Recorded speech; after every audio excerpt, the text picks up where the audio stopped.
देवियों और सज्जनों, जगदीश सोशल मीडिया नेटवर्क में आप सभी का दिल से स्वागत। प्रतिदिन के अनुसार प्रस्तुत करते हैं स्वामी वासुदेवानंद जी सरस्वती इनके अमृतमय वाणी द्वारा विष्णु सहस्त्र नाम प्रवचन। प्रथम नमन आपको। जय गुरुदेव। श्री विष्णु सहस्त्रनाम ज्ञान यज्ञ प्रवचन क्रमांक 424, श्लोक क्रमांक 57 और नाम क्रमांक 408। जय महाकाल। आज 12 जुलाई है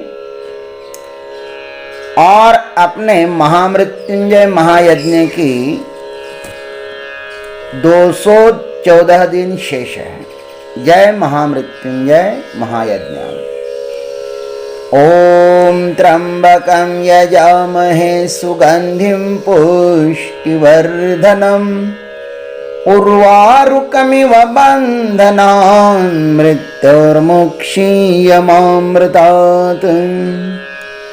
सदाशिवसमारम्भान् शङ्कराचार्यमध्यमाम् अस्मदाचार्यपर्यन्तां वन्दे गुरुपरम्पराम्। नमः चिन्मय देवाय तेजोमयाय धीमहि सुबोधानन्दरूपाय नमः पुरुषोत्तमाय च। शान्ताकारं भुजगशयनं पद्मनाभं सुरेशं विश्वाधारं गगनसदृशं मेघवर्णं शुभांगं लक्ष्मीकान्तं कमलनयनं योगिभिर्ध्यानगम्यं वन्दे विष्णुं भवभयहरं सर्वलोकैकनाथम्।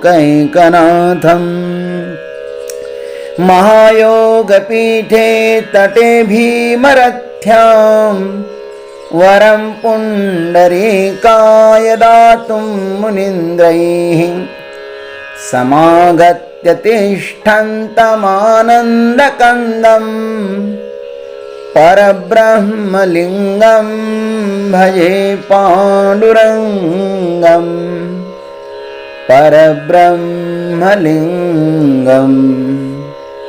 भजे पाण्डुरङ्गम्। वैकुण्ठः पुरुषः प्राणः प्राणदः प्रणवः पृथुः हिरण्यगर्भः शत्रुघ्नो व्याप्तो वायुरधोक्षजः। ओम प्राणदाय नमः। ओम तत्सत। भीष्म देव जी महाराज युधिष्ठिर जी को कहते हैं कि हे युधिष्ठिर, वह परमात्मा क्षेत्रज्ञ भी माने प्राण ही है और क्षेत्र रूप इन शरीरों को चलाने वाला भी प्राणी है। क्षेत्रों को चलाने वाले प्राण का नाश प्रलय काल में होता है और क्षेत्रज्ञ का नाश आत्म साक्षात्कार होने पर होता है। और अब कहते हैं कि इस क्षेत्रों को और क्षेत्रज्ञ को नष्ट करने वाला भी प्राण स्वरूप परमात्मा ही है। इसलिए उसे यहां पर प्राणदह कहते हैं। प्राणदह माने प्राणियों के प्राणों का खंडन करने वाला। भाष्यकार इसका बहुत सुंदर अर्थ करते हैं। खंडयति प्राणिनां प्राणान् प्रलयादिशो इति प्राणदह।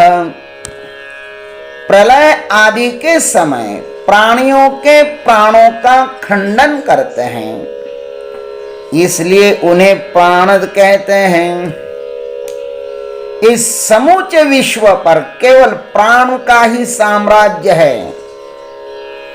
एकाक्षर श्रुति ने कहा है, प्राणः प्रसूतिर्भुवनस्य योनिः व्याप्तं त्वया एकपदेन विश्वम्। एकाक्षरोपनिषद तीसरा मंत्र है। धागे में मनके की तरह आप ही समस्त विश्व में प्राण रूप से व्याप्त है प्रभु। आप ही जगत उत्पत्ति के कारण हैं।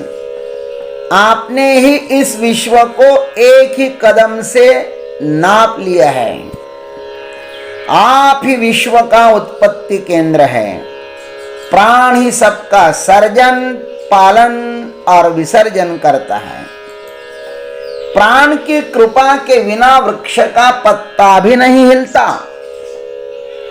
हम सब प्राण के कारण जीवंत हैं।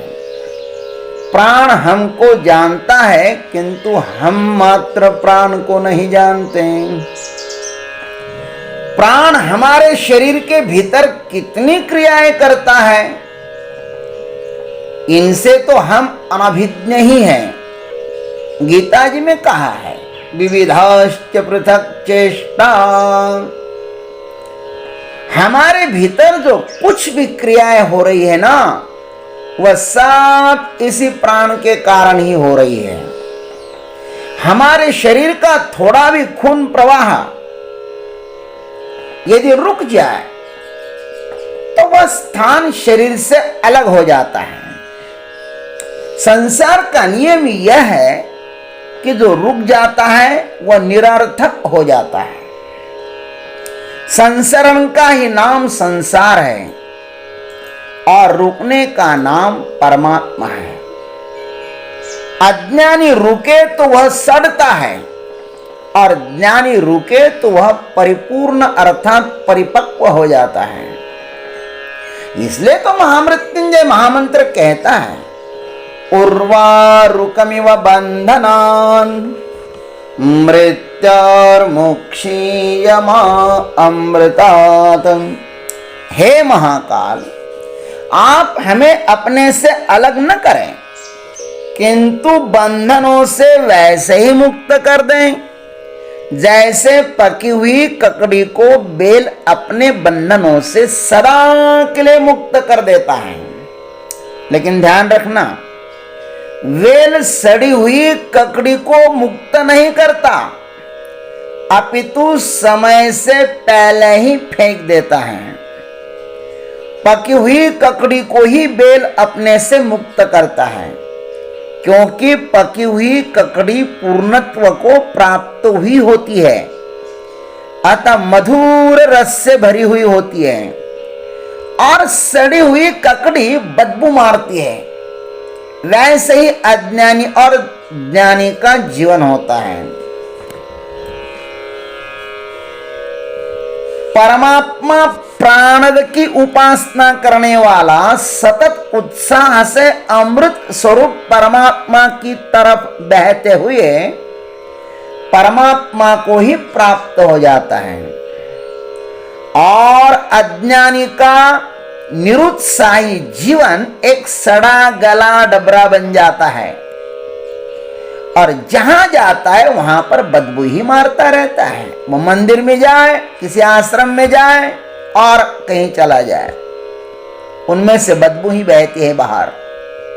इसलिए हमें प्राणद की उपासना करनी चाहिए। जिसने यह जीवन दिया है उसे भूलना नहीं चाहिए। परमात्मा का विस्मरण ही तो मौत है। प्राणद उसी का ही नाश करता है जो उससे दूर जाता है। परमात्मा से दूर जाने का अर्थ है मौत को आलिंगन देना। जैसे प्रकाश से दूर जाने का अर्थ क्या है? अंधकार में प्रवेश करना। जो भी प्रकाश से दूर जाता है ना, उसे अंधकार दबोच लेता है। जो अंधकार की तरफ बहता है उसे अंधेरा, जो अंधकार की तरफ बहता है ना, उसे अंधेरा दबोच लेता है। इसे ही तो मौत कहते हैं मेरे भाई। और जो प्रकाश की यात्रा करता है वह प्रकाश से भर जाता है। मौत का दर्शन अज्ञानी को ही होता है, ज्ञानी को नहीं। ज्ञानी सदैव प्रकाश में ही जीता है। अतः प्राण ज्ञानी के प्राणों का खंडन नाश नहीं कर सकता। श्रुति ने कहा है तस्य प्राणा यह वो प्रलीयन्ते। ज्ञानी के प्राण परमात्मा में यहीं पर वैसे ही विलीन हो जाते हैं जैसे बूंद सागर में घटाकाश महाकाश में विलीन हो जाता है। प्राणद के कृपा आशीर्वाद के बिना मुक्ति का कोई भी उपाय नहीं है। अतः हमें दिन रात अंतस्थ प्राणद की उपासना करनी चाहिए और उसमें ही हमारा हित है। ओम तत्सत। जय गुरुदेव, जय जगदीश्वर, जय जय महाकाल। अभी आप सुन रहे थे स्वामी वासुदेवानंद जी सरस्वती इनके अमृतमय वाणी द्वारा विष्णु सहस्त्र नाम ज्ञान यज्ञ प्रवचन का अगला भाग लेकर कल सुबह फिर उपस्थित होंगे। हरिओम।